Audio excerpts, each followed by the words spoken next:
Евро, Европын холбооны албан ёсны мөнгөнд тэмдэгт. Европ твийн ихэнх улс оронд яагаад еврогийн мөнгөнд тэмдэгт евро засыг хэрэглэдэг вэ? Еврог Европын холбооны албан ёсны мөнгөнд тэмдэгт болгон нэвтрүүлсэн тул еврогийн мөнгөнд тэмдэгт евро засыг Европ твийн ихэнх улс оронд ашигладаг. Барааны эргэлтийг түргэсгэх, хүмүүст худалдан авалт хийхэд дөхөм санхүүгийн нэгдмэг зах зээлийг бий болгох зорилгоор еврог нэвтрүүлсэн. Евро бүс гэж юу вэ?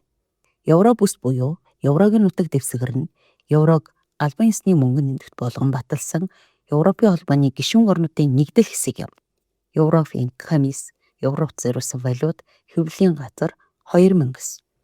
Төлбөрийн хэрэгсэл болгон нэгдсэн валют ашигладаг Европын холбооны гишүүн орнууд аль нь вэ?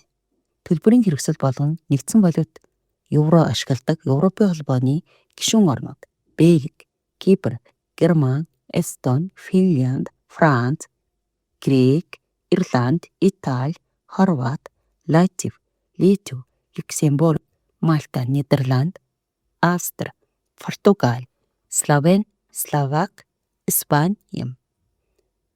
Европын холбооны аль улс орнууд еврог хараахан хэрэглээгүй байгаа вэ? Болгар, Чех, Унгар, Польш, Румын, Швед зэрэг орнууд юм.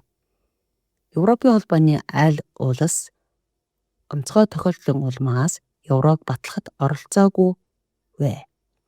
Дани улс еврог батлахад онцгой тохиолдлын улмаас оролцоогүй. Ямар хот, вант улсууд еврог ашигладаг вэ?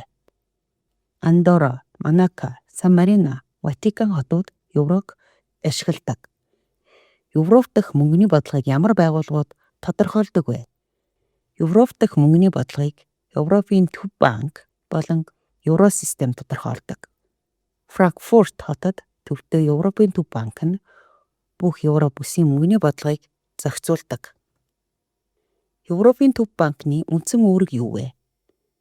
Европын төв банк нь инфляцийг бага, тогтвортой байлгах замаар үнийн тогтвортой байдлыг хангах, Европ бүсийн банкудад хяналт тавих санхүүгийн системийн тогтвортой байдалд учирч болох эрсдлийг бууруулах үндсэн үүрэгтэй.